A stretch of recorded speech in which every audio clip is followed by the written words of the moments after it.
Olá, meu nome é Márcio Donadio, sou professor do curso de Fisioterapia da PUC e hoje nós vamos conversar um pouco sobre a fisioterapia na fibrose cística, desde a assistência até a pesquisa. Vou mostrar para vocês um pouco dos estudos que têm sido feitos pelo nosso grupo vinculado ao programa de pós-graduação em Pediatria e Saúde da Criança aqui da PUC. A fibrose cística constitui-se um distúrbio difuso do transporte epitelial que afeta a secreção de líquido nas glândulas exócrinas e no revestimento epitelial de diversos sistemas, incluindo os tratos respiratório, gastrointestinal e reprodutivo.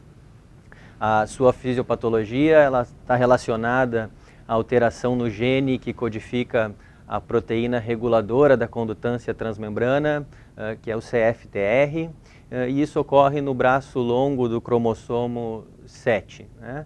Essas mutações elas ocorrem em grande número e são divididas em 5 classes de acordo com a função dessa proteína, né? Sendo a classe 1 aquela mais grave, no qual não há síntese proteica, até a classe 5, um pouco mais leve, no qual há uma síntese reduzida. Essa proteína, então, ela nada mais é do que um canal de cloro, e se a gente tomar como exemplo as vias aéreas, né, nos indivíduos normais, há a passagem de cloro, como se pode ver na figura, para o interior do lúmen e, consequentemente, a passagem de sódio e água também, o que confere as propriedades normais do muco, né? Já nos pacientes com fibrose cística, isso não ocorre de forma adequada, então não há passagem de cloro ou há uma passagem muito reduzida de cloro, fazendo com que o sódio e a água não acompanhem, então as secreções no interior do lúmen no organismo ela fica mais espessa, gerando os problemas que ocorrem na fibrose cística, né? Esses pacientes, então, eles apresentam secreções que são espessas e no pulmão isso leva ao desenvolvimento de uma doença crônica. E essa doença crônica tem que ser avaliada e monitorada constantemente. Isso é feito através dos exames de função pulmonar, através da espirometria. Este é um estudo do nosso grupo, publicado em 2015, no qual nós avaliamos a função pulmonar e demonstramos que a variação anual dessa função pulmonar, que a gente avalia através do volume expiratório forçado no primeiro e segundo, ela está associada com uma maior queda desse parâmetro nos anos seguintes, né? E além disso se associa também com piores desfechos clínicos, como a necessidade de hospitalização. Aqueles pacientes que têm maior variação da função pulmonar num ano acabam tendo que hospitalizar mais vezes nos anos subsequentes, né? Além disso, essa doença pulmonar crônica ela leva à hiperinsuflação, leva ao aprisionamento aéreo e leva a uma limitação da capacidade física e aeróbica que refletem na qualidade de vida, né? Por isso a necessidade de uma abordagem multiprofissional para o tratamento dessa doença. É uma doença multissistêmica, então há necessidade de uma abordagem interdisciplinar. Nos centros de fibrose cística, de uma maneira geral, e aqui na PUC, no Centro de Fibrose Cística desde 2002, há uma organização, então, de múltiplos profissionais, que incluem o pneumologista, microbiologista, psicólogo, assistente social, nutricionista, enfermeiros, gastroenterologista e também o fisioterapeuta, né? Em relação à fisioterapia, se nós olharmos os principais documentos internacionais, como o Consenso Europeu e Americano, nós vamos encontrar que há uma recomendação de que esses pacientes realizem fisioterapia todos os dias, independente dos sintomas. Então, em relação ao papel do fisioterapeuta numa abordagem atual, ele não fica restrito só à questão das técnicas de fisioterapia respiratória, apesar de ser uma parte importante, mas também atua nas orientações em relação à terapia inalatória, os testes de avaliação funcional e de capacidade de exercício e também na parte de atividade física e exercício. Eu vou comentar um pouquinho sobre cada um desses tópicos.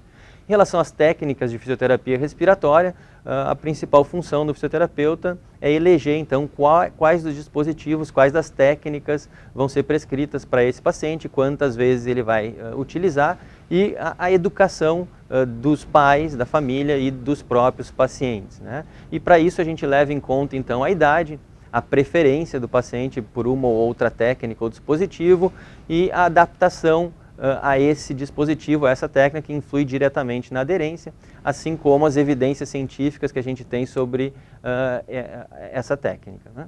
Em relação à terapia inalatória, devem ser realizadas orientações quanto ao tipo de nebulizador, nebulizadores a jato, nebulizadores ultrassônicos, os novos dispositivos de membrana, em relação às drogas que vão ser nebulizados, aos fármacos, né? Então, se são mucolíticos, broncodilatadores ou antibióticos, cada um deve ser nebulizado no seu dispositivo específico, e essas orientações em relação à realização da fisioterapia respiratória e da inalação devem ser feitas, então, para que o paciente possa ter um melhor proveito dessa terapia. Em relação aos testes de avaliação funcional e de capacidade de exercício, apesar de existirem diversos testes para essas avaliações, como o Shuttle Walk Test, teste de degrau ou teste cardiopulmonar máximo, que é feito em laboratório, um dos mais utilizados tem sido o teste de caminhada dos 6 minutos. Na PUC, nós iniciamos a realização desse tipo de avaliação em 2005, 2006, e encontramos um problema que não havia, na época, valores de referência para a gente normalizar os resultados do teste de caminhada, né? Isso nos levou a realizar este estudo, publicado em 2009, no qual nós geramos, então, equações de referência, avaliando crianças saudáveis de 6 a 12 anos, que nos permite, então, uma classificação dos indivíduos com fibrose cística após a realização do teste da caminhada, né? Além disso, quando a gente faz o teste da caminhada, a gente avalia diversos parâmetros fisiológicos, como a frequência cardíaca, a frequência respiratória, a saturação de oxigênio, e utiliza também uma escala, que é a escala de Borg, que avalia a sensação subjetiva de dispneia. No entanto, também não se sabia qual a especificidade dessa escala para avaliar crianças, a sensação subjetiva em crianças, né? Isso nos levou a esse outro estudo, que foi publicado em 2010, no qual nós avaliamos, então, a sensibilidade e a especificidade da escala de Borg e demonstramos que ela tem uma boa acurácia em crianças que têm mais de 9 anos, né? Então, em crianças menores de 9 anos, a gente tem que achar um instrumento alternativo, porque a sensibilidade cai muito na avaliação da sensação subjetiva de dispneia. Além disso, a gente sabe que o teste da caminhada tem uma correlação boa com a qualidade de vida, com scores de gravidade, com função pulmonar, mas não se sabe em crianças se ele pode ter um papel como preditor de morbidade. Neste estudo que nós fizemos, a gente avaliou 26 pacientes com fibrose cística durante 5 anos e demonstramos que aqueles pacientes que caminhavam mais no teste de caminhada eram os pacientes que hospitalizavam menos, e aqueles que caminhavam menos tinham um maior número de hospitalizações, né? Isso nos levou ao cálculo de um risco, que é o risco relativo, demonstrando que os pacientes que caminham menos, eles têm um risco 4 vezes maior de internar nos anos subsequentes que foram avaliados. Em relação à força muscular ventilatória, o teste utilizado é a manovacometria, que avalia as pressões ins e expiratórias máximas, e nós também encontramos o mesmo problema que o teste de caminhada de 6 minutos, que seria a ausência de valores de referência, de valores de normalidade, né?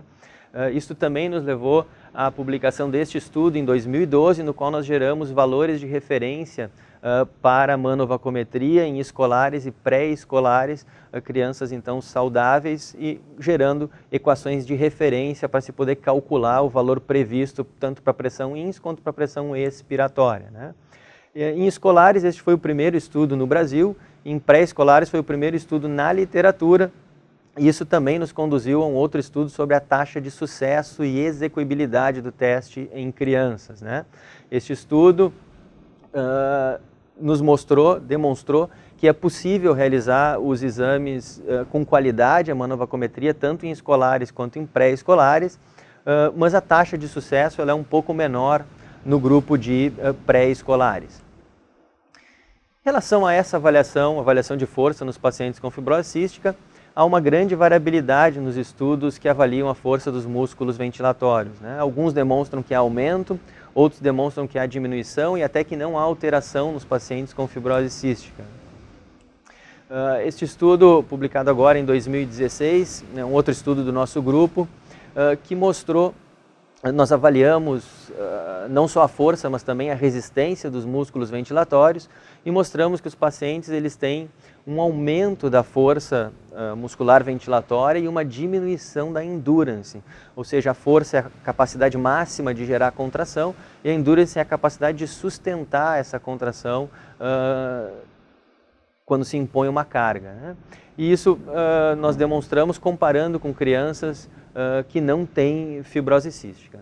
Além disso, e por fim, a parte de atividade física, de exercício físico e postura é outra parte importante das recomendações na fibrose cística. Nós normalmente recomendamos os pacientes a realizar exercício físico como forma complementar, não substituindo nenhuma outra terapia. Normalmente exercício aeróbico, um mínimo de 3 vezes por semana, duração de 30 minutos. E a gente já sabe dos benefícios que o exercício físico traz para os pacientes, incluindo aí o sistema imune, melhora do perfil inflamatório, aumento de qualidade de vida e principalmente há uma associação da aptidão física com a mortalidade, ou seja, aqueles pacientes que são mais treinados têm uma menor mortalidade avaliada num período de 8 anos, né? No entanto, se sabe pouco sobre as orientações para a prática de exercício físico. Como a maioria dos pacientes não pode se deslocar a um centro de referência para praticar atividade física, a gente acaba no ambulatório recomendando a prática de exercício físico, né? Esse estudo que nós fizemos demonstrou em crianças de 7 a 20 anos, nós utilizamos um manual, então, no qual nós orientamos os pacientes a praticar a atividade física da sua preferência durante 3 meses e a gente demonstrou, então, que não havia melhora no consumo máximo de oxigênio, que é um medidor de aptidão física, no entanto, melhorava a prática de atividade física reportada pelos pacientes. Parece que eles se engajaram mais na prática de exercícios físicos, né?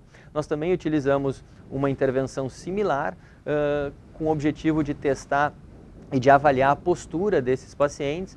Comparamos os císticos inicialmente com escolares saudáveis e demonstramos que os pacientes que têm fibrose cística apresentam alterações posturais importantes, incluindo aí cifose cervical, lordose, entre outros, né? Depois nós randomizamos esses pacientes e após os 3 meses a gente conseguiu demonstrar que a prática de exercício físico regular melhorou a postura dos pacientes nesses parâmetros avaliados, né? Então, de uma maneira geral, o papel do fisioterapeuta nos centros de fibrose cística engloba não só a parte das técnicas de remoção de secreções, mas também as orientações em relação à terapia inalatória, a avaliação da capacidade de exercício e da força muscular ventilatória e a própria prática de exercício físico como complemento à fisioterapia respiratória, né? Eu espero que vocês possam ter conhecido um pouco mais sobre a fibrose cística, o papel do fisioterapeuta nessa equipe e também sobre a assistência e as pesquisas que vêm sendo realizadas no Centro de Fibrose Cística do Hospital São Lucas da PUC nesses últimos 10 anos. E todos temos a esperança de que as pesquisas e os avanços no tratamento da fibrose cística possam levar à cura da doença ou propiciar no mínimo que as crianças, os adolescentes e hoje em dia os adultos com fibrose cística possam ter a melhor qualidade de vida possível.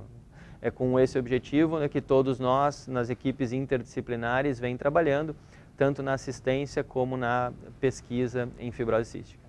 Obrigado.